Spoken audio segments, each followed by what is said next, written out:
اور اللہ کی قسم جب تم پیٹ پھیر کر چلے جاؤ گے تو میں تمہارے بتوں سے ایک چال چلوں گا.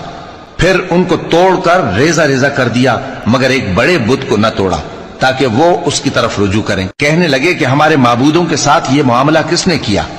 وہ تو کوئی ظالم ہے. لوگوں نے کہا کہ ہم نے ایک جوان کو ان کا ذکر کرتے ہوئے سنا ہے، اسے ابراہیم کہتے ہیں. وہ بولے کہ اسے لوگوں کے سامنے لاؤ تاکہ وہ گواہ رہیں. جب ابراہیم آئے تو بت پرستوں نے کہا کہ ابراہیم، بھلا یہ کام ہمارے معبودوں کے ساتھ تو نے کیا ہے؟ ابراہیم نے کہا بلکہ یہ ان بڑے بت نے کیا ہوگا. اگر یہ بولتے ہوں تو ان سے پوچھ لو.